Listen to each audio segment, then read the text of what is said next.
Hello everyone, it's Caribbean E and Tina. Hi. Welcome to the channel. Hope everybody's just having a wonderful day and everything is going great. Yes. And that you are in the best of health. Yes. Today we're going to talk about some things that's happening actually in the Dominican Republic because we actually live here. Yeah, so like we promised before, we decided to finally come out of the house, come out onto our patio and share the pretty Caribbean air with you guys.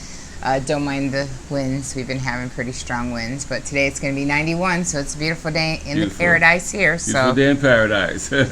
So last night, the elected officials from the election on March 15th, which seems like a million years ago now, but they actually finally got sworn in so they can assume their duties. Wow. He extended the state of emergency for 25 more days, meaning that the travel ban, the curfew, which is what time? 5 o'clock in the evening till 6 o'clock the next morning. Yeah, every day, right? Every day. Yes, so that is going to be continued. Social distancing and only essential businesses. So that was going to go through May 20th. And then I guess that's when he'll relook at it and decide if he needs to extend it yet again. Because that's what, the third extension? That's the third one. That's the third one. So they also tested inmates. And 250 inmates have tested positive, and they said, over 6,000 tests. Those inmates have been 8 out of the 41 prisons here in the DR, so they're trying to contain it and trying to do their best efforts to, not have some tragedies, because back in the U.S., they've had a big outbreak in some prisons. Oh, big outbreak in some prisons there. The total here deaths, though, in the entire Dominican Republic is 267 so far, and they said they've had over 5,000 reported positive COVID cases. I know that it's going to be a lot more, but just like the U.S., until everyone goes through the testing process, the numbers will remain low, if you ask me.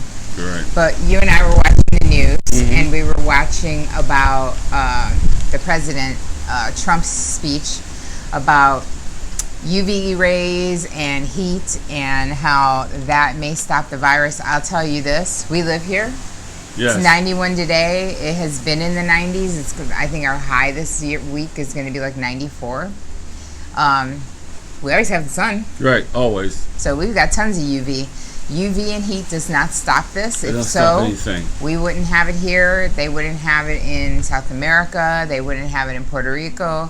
Sorry to tell you guys, hate to burst that bubble. I don't know who is doing the reporting out there that you guys don't have the correct information, but heat and UV is not doing anything. It's not slowing it down here. So then I started looking into how we were ranked compared to other Spanish countries. Right now, all countries, we are ranked number 32, and of course, like you guys all know, unfortunately, U.S. is number 1 in deaths due to COVID-19. Brazil is number 1. Mexico has moved to number 2 now. Peru has finally fallen down the ranks. They were at number 1, now they're at number 3. Ecuador 4, and the Dominican Republic is 5th. Hot on our backs is Colombia in 6th. And I believe it's only a couple of deaths separate us right now in the count. Chile 7, Argentina is 8. Panama is 9 and Honduras is 10. So that's the top 10. Yes, there are other countries, but not too many people cover what Spanish countries. And if you guys are thinking about moving to possibly like a Caribbean or a Central or South America or, a warmer place, I just want you to know how COVID is related to that because, not everybody comes to the DR. Some people go into Colombia, Honduras. Costa Rica. Yeah. Belize, places like that, Jamaica. Absolutely. So that's where that is. And so you were saying to me the first time you went out during this that you saw the long lines at the banks. Right. And then when we went out together, like last week, was it that we went? I think it was last week. There was, a backup because the only way you can go is up to the ATM, well, for Banco Popular, and then through the drive-thrus. And we saw it into the streets, right? The lines is in the street, 3 lines deep Right. into the street. And it's because they stopped all the banking here. It only is from, I think it's like 8 in the morning. Is that when you went that last time? 8 or 9? I think it was 9. I think it was 9. I think it opens for the elderly at 8, but it's been from 8 to noon, and then that's it. The bank's closed. Right. So I guess since here everybody knows cash, and if you don't know, cash is king. It's king. You have to carry cash. It's not like the U.S. where everybody takes a card, so you really hardly ever run into somebody that won't take mobile payment. Right. Here, the majority of your deliveries, like I was saying, is cash. So I was like, well, I know why there's big lines, because you were like, why is everybody running to the bank? It wasn't that they were scared and they were running to the bank to get their money out. No, they were at the banks because they needed to get cash out. Because if you have a delivery, say groceries or pharmacy, because everyone's deliverers all the time, water. Water. Yep. And then well, unless you get Uber Eats, because Uber Eats you can pay with card. But all the other food places that deliver, you have to pay with cash. So, with that in mind, then people tend to bulk up on cash so that they can get what they need delivered. Because remember, once that 5 p.m. curfew starts, nothing's moving. That's it. Nothing. No delivery, no nothing. No deliveries, no nothing. Yeah. So you better make sure you get your delivery before 5 o'clock. If not, it ain't happening. So I guess the banks met and they decided that they will stay open. And I don't know what the significance of this is. Maybe somebody can tell me. But it was this Friday. It's today, Saturday, and then it's Monday only. They're going to try opening until 2:30, so they're going to stay open 2.5 hours more so that people can get their banking done. I was wondering if it was like a holiday, but it's not a holiday. So Well, I wonder what they're going to do when the holidays show up, though, like in May.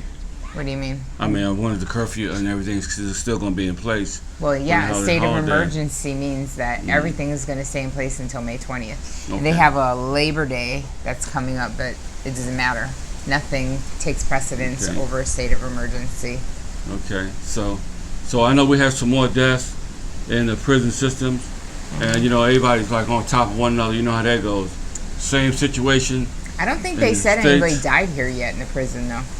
It's just positive cases. Oh, positive cases that they're treating. Yeah, they put them into isolation. So once they test positive, they're doing exactly what the U.S. does, which is when you test positive, they move you into this section of the population where they can isolate you, and you can get better, and you have to be in isolation for 14 days, like if you were out. Oh, okay.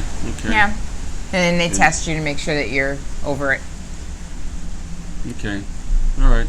I mean, that's what they're doing in the U.S. too. And the prisons? Yeah. Yeah, but I didn't know they were doing the same exact thing out here. Yeah. I mean, every prison has to pretty much do the same thing. What's the big one in New York that's got all the cases? Is it Rikers? I think it's Rikers Island, I'm thinking. And they're doing the same thing, so. Yeah. Absolutely. So, is that it, Tina? That's all I had. That's the only thing that the president covered yesterday. Okay. So, again, we'd like to say hello to all of our peeps, and to some people that we just got a notice from that's in southern Italy. Oh, yeah. Hello to you today. Yeah, there was Italy and there was someplace else that I was like, wow, people are just like chiming in from their different countries and different cities and states. I love it. Keep telling us. We want to know where our subscribers are from. Yeah. Oh, and one of the things, so there was one thing I wanted to mention. We always watch the news. And remember when we were watching the news and they were dumping the milk and destroying the fields? And I said, I like literally started crying. I'm like, I don't understand how no one can come up with an idea to get this food processed and brought out to people who are starving. So that prompted me to go to feedingamerica.org.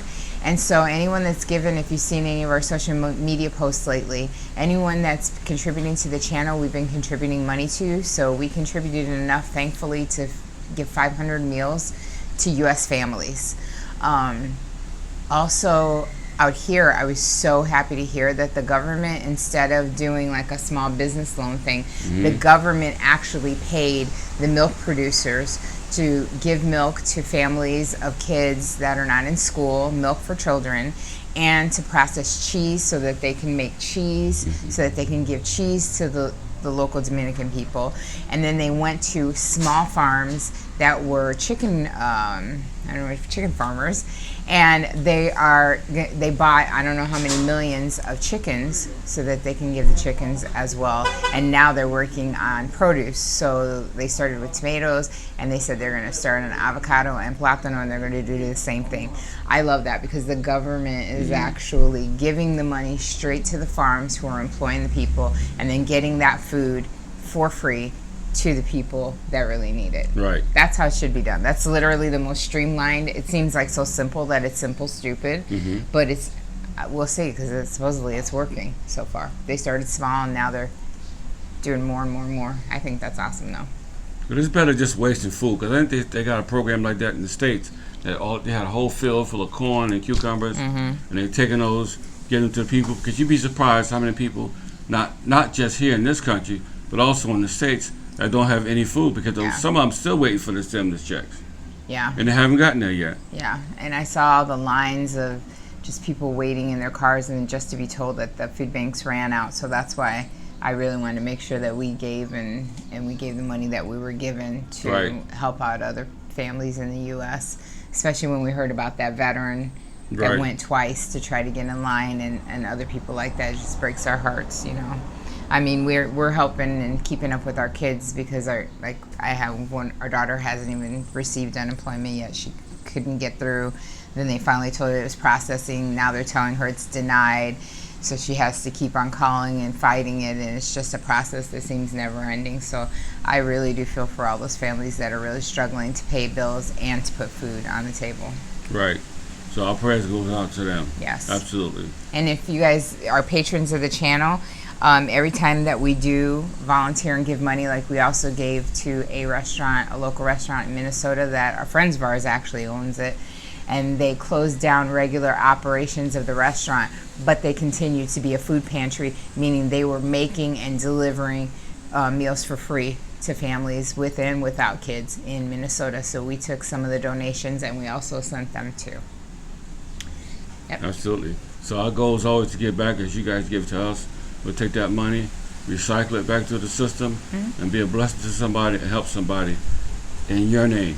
Yes, and seeing how we're from the U.S. and you guys are out there and you guys are part of the people that may need help, we wanted to give back to you guys. So that's why we're making sure that we're sending all. We've also sent money through our church, and made sure that we've kept up with our tithes there, because they have been helping the community in Las Vegas. And recently, actually, they did a caffeine.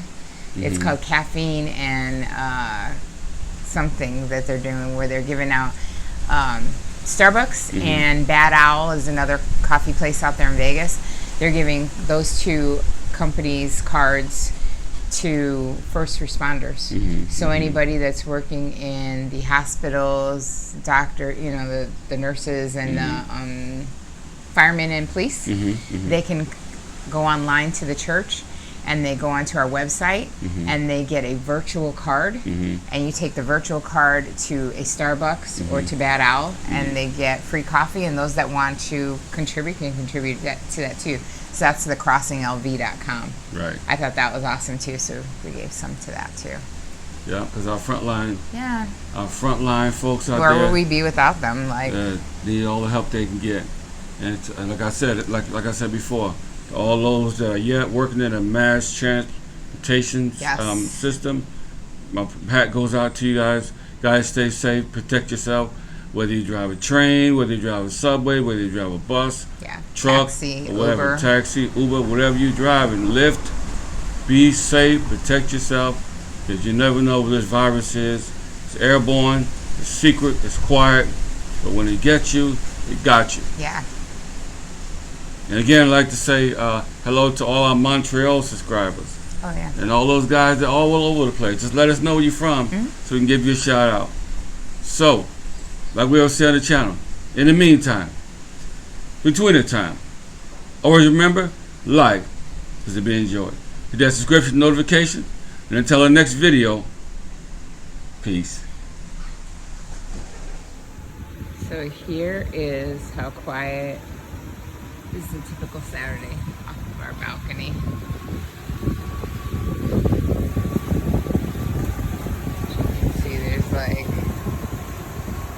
nobody.